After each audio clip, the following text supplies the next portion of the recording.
नमस्कार अंश न्यूज़ के साथियों, आप सभी का स्वागत है। आज हम ऐसे एक इलाके में आए हैं, एक ऐसे क्षेत्र में आए हैं जहां पर आज 75 साल हो गए हैं, देश के आज़ादी के 75 साल हो गए हैं और हम और आप आज़ादी का अमृत महोत्सव मना रहे हैं। लेकिन इसी देश में, इसी मुल्क में, इसी समाज में इसी देश के ऐसे कोने बचे हुए हैं, ऐसे इलाके बचे हुए हैं जहाँ तक कि अभी तक आज़ादी के 75 साल तो बीत गए हैं, 75 साल तो हो गए हैं, लेकिन अभी तक बिजली की समस्या बनी हुई। हालांकि हमने दिखाया है, आप हमारे वीडियो को डिटेल तरीके से देखेंगे तो आप समझ जाएंगे, क्योंकि उसी क्षेत्र में अभी तक 75 साल तो बीत गए हैं, लेकिन अभी तक यहाँ पर बिजली की समस्या बनी हुई। हालांकि यहाँ पर खंभे जरूर लगे हुए हैं, हाँ खंभे बिजली के जरूर लगे हुए हैं, लेकिन अभी तक बिजली की समस्या बनी हुई है। पूछने पर यह पता चला, सर्वे करने पर यह पता चला कि जो बिजली की समस्या अभी तक ये बताई जा रही है कि जो आपके चोर हैं वो चोर तारों को काट ले जाते हैं, इसीलिए अभी तक बिजली की समस्या बनी हुई है। हालांकि यहाँ पर अगर आप देखेंगे तो बिजली के खंभे जरूर लगे हुए हैं, लेकिन अभी तक ये समस्या बनी हुई है। आप देख सकते हैं कि एक तरफ विकास की हम बातें कर रहे हैं, एक प्रकार हम विश्वगुरु बनने का बात कर रहे हैं, एक प्रकार हम देश की तरक्की का बात कर रहे हैं, एक तरफ हम देश के चौथी पांचवी सबसे बड़ी अर्थव्यवस्था बनने की बात कर रही हैं, लेकिन एक तरफ ये भी स्थितियां बनी हुई हैं आज भी कि 75 साल बीतने के बाद भी हम और आप उस समाज में अभी तक रहते हैं, जिस समाज में, जिस मुल्क में, उसी देश के उस कोने में तक पहुंचते हैं। उस कोने तक अगर आप पहुंचकर देखते हैं तो शायद देश के ऐसे कई इलाके हैं, कई क्षेत्र हैं, कई गांव हैं जहां तक अभी तक बिजली की समस्या बनी हुई है। हालांकि बिजली की समस्या बनी हुई है, लेकिन यहाँ पर कुछ चीज़ें हैं जो एक काबिले तारीफ है, जो काबिले तारीफ करने वाली बात है कि अगर आप इस गांव में, क्षेत्र में आते हैं तो आपको चारों तरफ से हरा भरा दिखाई देगा, पेड़ पौधे दिखाई देगा, क्योंकि ये पर्यावरण हमारे और आपके जीवन के लिए कहीं ना कहीं एक जीवन देने का काम भी कर रहे हैं। जहाँ पर पूरी तरह से पर्यावरण को डिस्ट्रीब्यूट किया जा रहा है, जहाँ पर पर्यावरण को पूरी तरह से विनाश किया जा रहा है, वहीं पर कहीं ना कहीं अगर इस गांव में आप देखते हैं तो प्रकृति की सुंदरता दिखेगी, प्रकृति की चीज़ें दिखेंगी।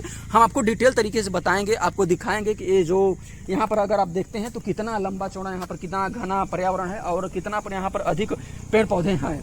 लेकिन उसी मुल्क, उसी समाज से, उसी देश में हम और आप रहते भी हैं जहां पर आज़ादी के 75 साल बीतने पर भी अभी तक खंभे नहीं लगे हुए। लेकिन कहीं ना कहीं एक तरफ आज़ादी का अमृत महोत्सव हम और आप मना रहे हैं, तो कहीं ना कहीं एक प्रकार से हम और आप एक देश की तरक्की की बात कर रहे हैं। लेकिन इन चीज़ों को, आज़ादी के देश की तरक्की तो ठीक है, लेकिन हमें और आपको पर्यावरण को भी बचाना होगा, क्योंकि आपको याद होगा हर्षदेव जंगल को बर्बाद कर दिया गया, हर्षदेव जंगल को पूरी तरह से काट दिया गया, पूरी तरह से उसे विनाश कर दिया गया। और चाहे आपका हैदराबाद जंगल हो, जहाँ पर कितने पेड़ पौधे थे, कितने पशु पक्षियाँ थी, कितने पर वहाँ पर जानवर थे जो पलायन करने के लिए मजबूर हो गए। तो कहीं ना कहीं ये हमारी जिम्मेदारी जरूर है कि अगर हम विकास की बातें करते हैं, अगर हम विकास की चाहते हैं कि देश तरक्की करें, तो ये जरूरी चीज़ें हैं कि उसको तरक्की के राह पर ले जाएं, उसको तरक्की करें। लेकिन ज़रूरी ये भी बात है कि अगर हम तरक्की की बात करते हैं तो उन पौधों को बचाएं, उन पेड़ पौधों को बचाएं, उन प्राकृतिक चीज़ों को बचाएं जिससे हमारा और आपका देश तरक्की की ओर जाए, ज़रूर जाए। लेकिन उन चीज़ों को भी बचाना जरूरी है जिससे हम और हमारी और आपकी ज़िंदगियाँ जुड़ी हुई हैं, क्योंकि अगर ये बर्बाद हो गए, आप देखते हैं, अगर आप देखते हैं तो ये देख सकते हैं कि कितना, अगर आप देखते हैं कितना घना जंगल है ये चारों तरफ से। अब सोचिए कि सड़कें भी बनी हुई हैं, ये जो सड़क जा रही है, ये अगर आप जाएंगे तो ये आपको लेकर जाएगा बनारस की तरफ। ये जो सड़क इस तरफ जाएंगे तो आपको बनारस की तरफ ले जाएगा। अगर इस तरफ पीछे की तरफ जाते हैं, इस तरफ जाएंगे तो आपको झारखंड बॉर्डर, तो ये आपको ये जो इस तरफ अगर आप जाएंगे तो ये झारखंड की तरफ लेकर जाएगा। यहाँ पर से हम जहाँ पर खड़े हैं प्रेजेंट टाइम में, मात्र यहाँ से 1-2 किलोमीटर का डिस्टेंस है जहाँ पर झारखंड का बॉर्डर है। इन चीज़ों को मैं इसलिए आपको दिखाना चाहता था, इसलिए बताना चाहता था, क्योंकि छत्तीसगढ़, सॉरी गाइस, तो जो छत्तीसगढ़ बॉर्डर है यहाँ से मात्र 2-3 किलोमीटर है, जहाँ पर सिस्टोला गांव पड़ता है, यहाँ पर और पड़ता है छत्तीसगढ़ बॉर्डर पड़ता है, यहाँ से मात्र 2 किलोमीटर। हम आपको दिखा देंगे, वीडियो डिटेल तरीके से हमने बनाया है, आपको दिखाएंगे। वहाँ पर पोस्टर भी लगे हुए हैं, तो आप अगर हमारी वीडियो को डिटेल तरीके से देखेंगे तो आप उसको अच्छे तरीके से देख सकते हैं। हालांकि ये भी कई प्रकार से बातें होती हैं कि आप लोगों के इन चीज़ों को छुपाई नहीं गई थी, आप लोग इन चीज़ों से अनजान नहीं है किस प्रकार से हैदराबाद जंगल को पूरी तरह से विनाश कर दिया गया, उसे पूरी तरह से बर्बाद कर दिया गया। आपने उस वीडियो को देखा होगा किस प्रकार से वहाँ पर जब उसे बर्बाद किया जा रहा था तो कितनी अधिक संख्या में वहाँ पे जो जानवर थे, कितनी अधिक संख्या में वो पलायन करने के लिए मजबूर थे।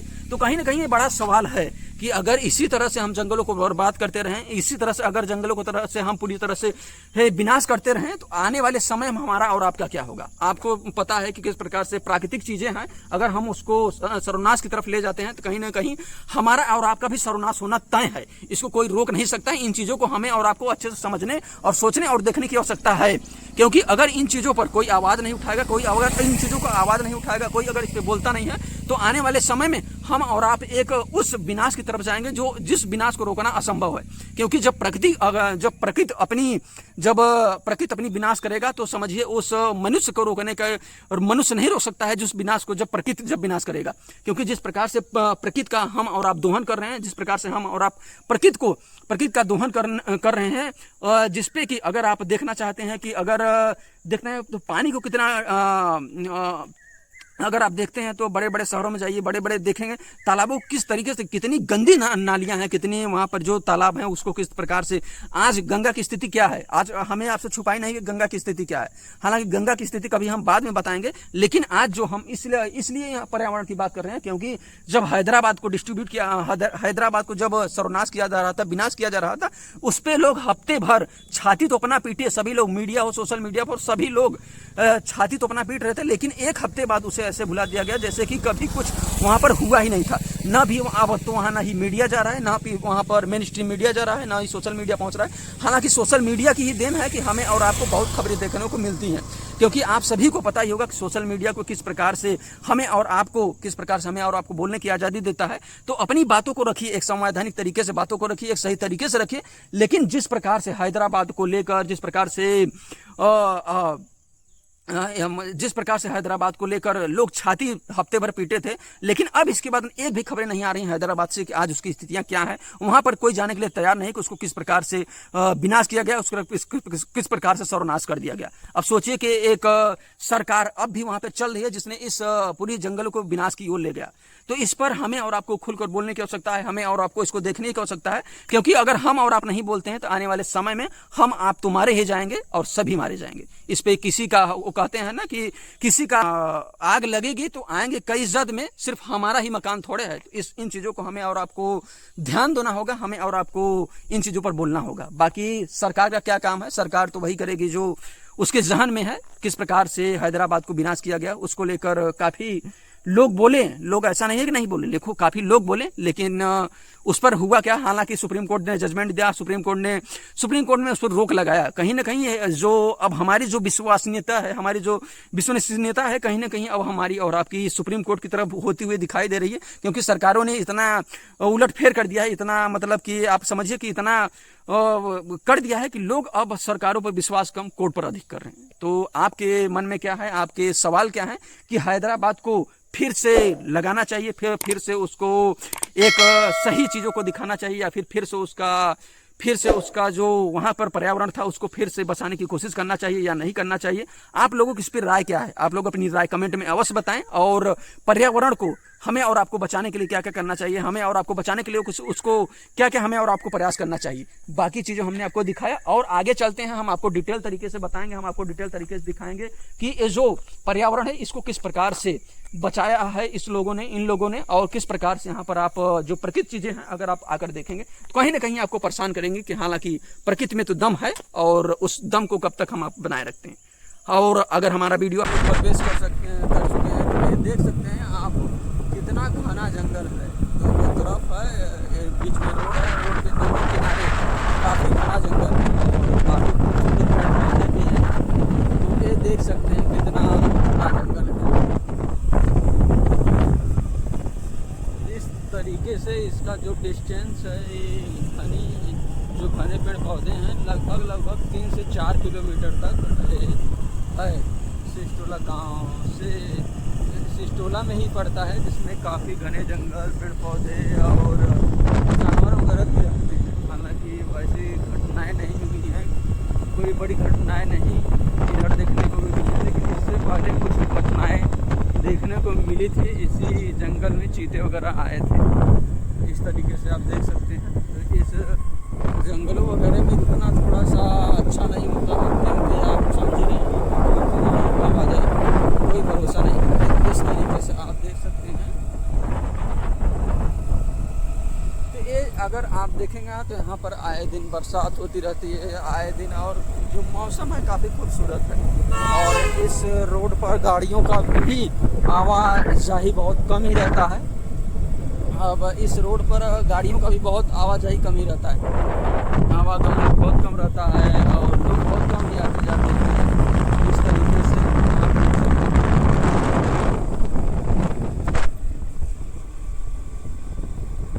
बाकी चीज़ें आप देख सकते हैं कि हमने जैसा बताया था कि आप दिखाएंगे, दिखाने का प्रयास कर रहे हैं आप। और आप देख सकते हैं पहाड़ों को काट काट करके रास्ते बनाए गए। अगर आप देखेंगे तो पहाड़ों को काट करके समेट करके इन रास्तों को बनाया गया है।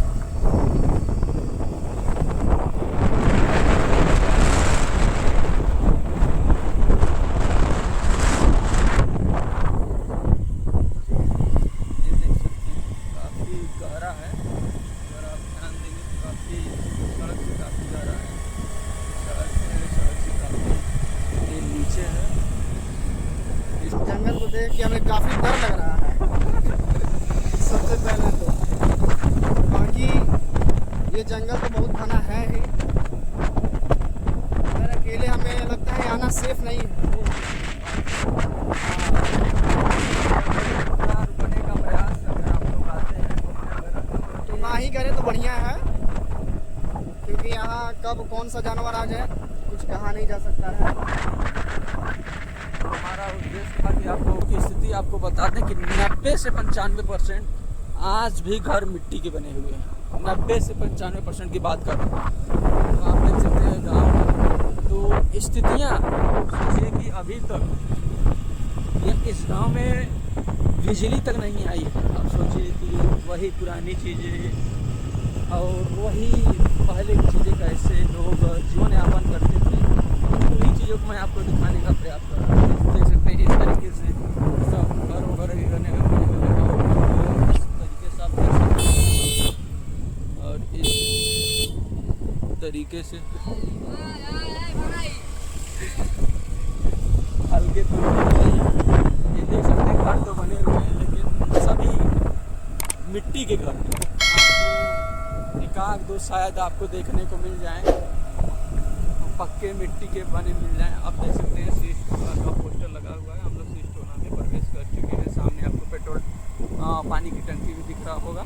और घरों की आप स्थितियाँ देखेंगे तो देख सकते हैं कि सभी घर कच्चे ही देखने को मिलेंगे आपको। आप देख सकते हैं सभी कच्चे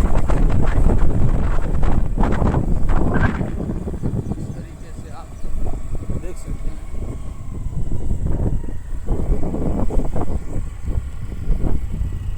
देख सकते हैं जितना भी घर आप देख रहे हैं। और ये है प्राइमरी स्कूल। आज भी स्थितियाँ प्राइमरी स्कूल की क्या है आपसे छिपाई नहीं गई। ये सिर्फ कंडीशन सिस्टोला की नहीं है, आपसे बहुत कुछ आप जानते हैं, बहुत कुछ आपको बताने की आवश्यकता है। आप देख सकते हैं ना ज़्यादातर घर कच्चे देख सकते हैं सामने। अब ना के बराबर समझिए कि यहाँ पर पक्के मकान आपको देखने को मिलेंगे। इस तरीके से लोग अपना आज भी एक देख सकते हैं कि एक पक्का मकान अभी बन रहा है। हालांकि एक कैसे बन रहा है इसकी स्थिति आप देख सकते हैं। यहाँ पर से लोग देख सकते हैं, यहाँ पर ये देख सकते हैं इस तरीके से बना लोग अभी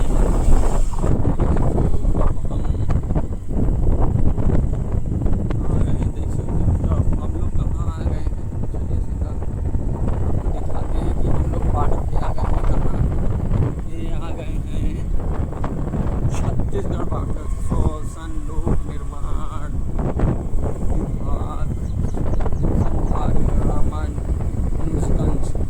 इस तरीके से हम लोग यहाँ आ रहे हैं। देख सकते हैं छत्तीसगढ़।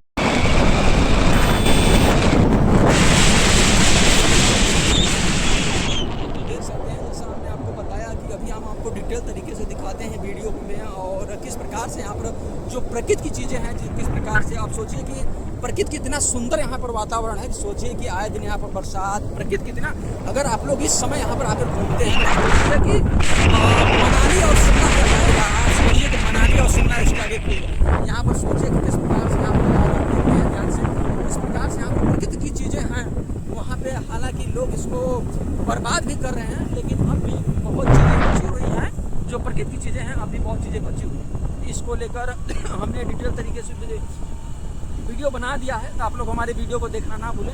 अब सोचिए कि आज किस प्रकार से पर्यावरण की स्थितियाँ हैं। बड़े बड़े शहरों में चले जाइए, बड़े बड़े नगरों में चले जाइए, बड़े बड़े महानगरों में चले जाइए, तो वहाँ पर स्थितियाँ ना ही पानी पीने लायक रहेंगे, ना ही वहाँ पर पेड़ पौधे देखने को आपको मिलेंगे। देखने को वहाँ पर चीज़ें वही मिलेंगी जो लोगों ने दोबारा पेड़ पौधे गमले में लगाए हैं, जो गमले में पौधे लगाए वही हमें और आपको देखने को मिलेगा। तो सोचिए कि किस प्रकार से आज हमें और आपको इस पर बचाने की आवश्यकता है, हमें और आपको इस पर आवाज़ उठाने की आवश्यकता है। बाकी गाइस हम आपसे उम्मीद करते हैं कि ये जो प्रकृति की चीज़ें हैं आप उसे बचाएंगे, क्योंकि अगर प्रकृति चाहेगा तो हमारा विनाश होगा, आपका विनाश होगा। इन तरीकों से आप देख सकते हैं। आपको पसंद आए तो आप हमारे वीडियो को शेयर करें, सब्सक्राइब करें, कमेंट जरूर करें। अगर आप लोग फेसबुक, ट्विटर, इंस्टा पे हैं तो आप लोग हमें वहाँ भी मोहब्बत से फॉलो कर सकते हैं। बहुत बहुत धन्यवाद।